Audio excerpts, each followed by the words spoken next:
It was a quiet Sunday afternoon, the kind where you can almost hear the wind brushing against the trees. My wife and I were in the front yard, enjoying the kind of peace you wish you could bottle up. She was holding this small neon green water gun, spraying our dog who was rolling around in the grass. We laughed, not knowing that in less than a minute, our calm afternoon was about to turn into a scene straight out of a bad reality show. Across the street, there she was, our neighbor, Karen. Now, Karen had a long history of being the self-appointed rule enforcer of the HOA. She'd complained about our lawn being too wild, our trash bins too visible, even the color of our holiday lights. But today, she decided to take things to a whole new level. I saw her step out, phone in hand, eyes locked on us with that sharp, judgmental stare.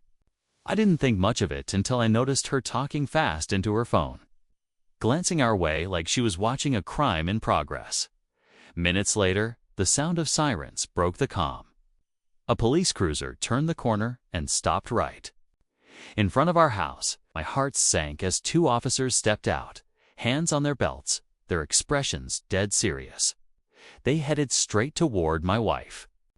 Karen stood on her driveway, arms folded, a satisfied smirk on her face. Before I could even process what was happening, one officer said something to my wife, and in the blink of an eye, they had her in cuffs.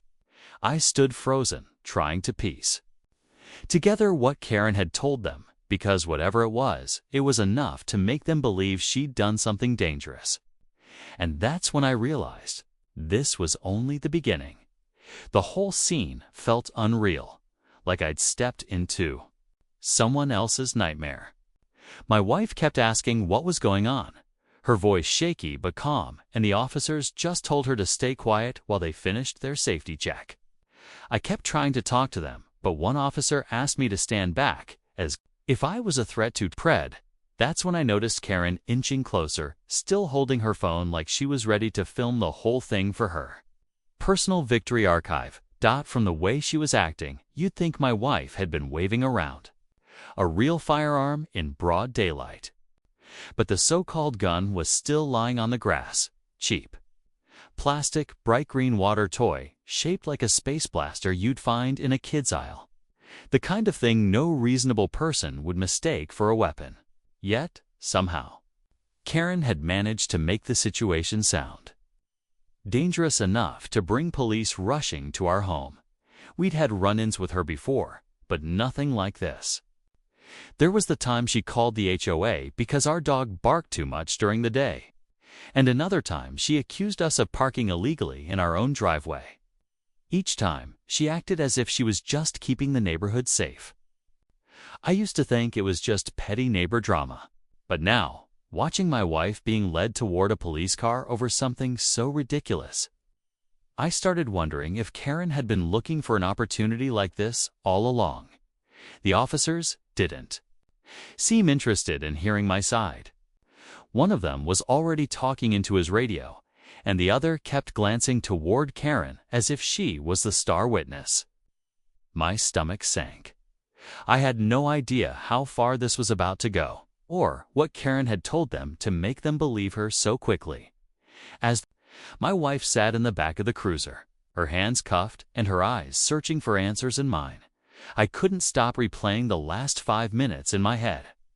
Every detail felt important now, the way Karen had looked at us earlier, the hurried whispering into her phone, the smirk when the police pulled up. It was almost like she'd been rehearsing this moment. From where I stood, I could see her chatting with one of the officers off to the side, gesturing toward our yard as if describing some dangerous standoff that had never happened. The officer nodded along, occasionally glancing back at me like I was part of the problem. I wanted to step in, to make them see the truth, but every time I took a step forward, I was met with that firm, authoritative "Sir, please stay back." Inside my head, 1,000 questions fought for attention. Was this just another HOA complaint gone too far? Or had Karen pulled some legal trick to make her lies stick? And why weren't the officers questioning the obvious, that a neon green plastic toy is not a gun. It didn't add up. That's when I caught movement across the street. Our neighbor 2 houses down, Mr. Thompson, was standing at his window, phone in hand, filming everything. He gave me a quick nod, as if to say he knew something wasn't right. But would his video even matter if the officers were already convinced? Meanwhile, my wife sat there, trying to keep her composure, but I could see the fear creeping in. The more I watched, the more it hit me. This wasn't just about a fake gun. This was about control, about power, and about how far one person was willing to go to twist the truth. And right now, Karen held all the cards. The air felt heavier with every passing second. Even the sound of the cruiser's engine idling seemed louder, like it was marking time until something irreversible happened. My wife kept her eyes on me through the back window, and I could see she was trying to read my face. Maybe to find some reassurance that I didn't actually have. Karen stood there like she was the star of some neighborhood courtroom drama. Her arms crossed, her lips pressed into a smug little smile. The officer beside her suddenly raised his voice, pointing toward our yard. I turned to see another officer walking up our driveway, scanning the grass, the porch, even peeking through the side gate as if expecting to find something hidden. My heart pounded harder. This was no longer just about what Karen claimed. They were searching for proof to back it up across the street. A few more neighbors had stepped out, pretending to check their mail or sweep their driveways, but their eyes were locked on our house. Whispers drifted across the road, and I knew whatever story Karen had spun was already spreading. The mix of curiosity and quiet judgment in their faces made my stomach churn. The officer searching our yard bent down and picked up the water gun. He held it up, turning it over in his hands. I thought just for a second that maybe the absurdity of it would end this whole thing. But instead, he called out to his partner, and they both exchanged a look I couldn't read. Karen leaned in, saying something in a low voice that made the officer's expression tighten.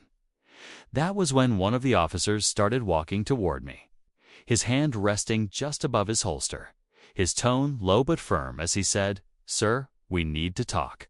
Now, my pulse spiked. Whatever was coming next, it was going to change everything. The officer's voice was calm, but the way his eyes locked onto mine told me this wasn't just a casual chat. He stepped closer, lowering his tone so the neighbors couldn't hear. "We've received a second call about this address," he said. My stomach dropped. "What do you mean, a second call?" I asked. But before he could answer, the sound of another police car pulling up cut through the air. 2 more officers stepped out, one carrying a clipboard, the other speaking quickly into a radio. Karen's smirk widened like she'd been waiting for this moment. The first officer glanced over at her, then back at me. "Sir, someone reported there may be other weapons inside the home." The words hit me like a punch. Inside our home.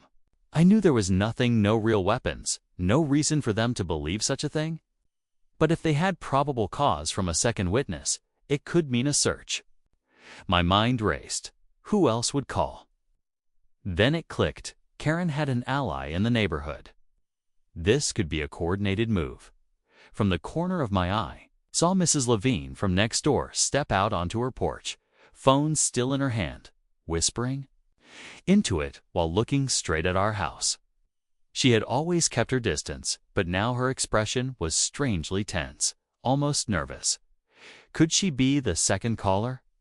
The officers started discussing something quietly, glancing between my wife and the cruiser and our front door. One of them began pulling on a pair of gloves. The sight of it made my pulse thud in my ears. If they decided to search the house, this whole thing could spiral completely out of control. And then the lead officer looked at me and said, "Sir, I'm going to need you to step inside with us." I hesitated, my mind racing with every possible worst-case scenario. 2 officers flanked me as we walked toward the house, their radios crackling softly. My heart hammered in my chest, not because I had anything to hide, but because I knew how quickly misunderstandings could spiral. The front door creaked open, and the lead officer motioned for me to step aside while they entered first. They moved quickly through the living room, scanning every corner. One officer checked the kitchen drawers while another peered into the hallway. I stood in the doorway, feeling like a stranger in my own home. Minutes passed, and the tension was so thick, it felt like time had slowed. Finally, one officer emerged from the hallway, holding something small. My stomach sank when I saw it, a silver-painted toy cap gun my younger nephew had left during a visit weeks ago. I'd forgotten it was even there. From a distance, in the wrong light, maybe it could look real. The lead officer looked at me, his expression unreadable. "This is what the second caller mentioned," he said. Before I could respond, a voice called out from the street. It was Mr. Thompson, the neighbor who'd been filming. "Officers, I have the whole thing on video, the water gun, everything. She's lying." He pointed straight at Karen, who suddenly looked less confident. The officers exchanged a quick glance.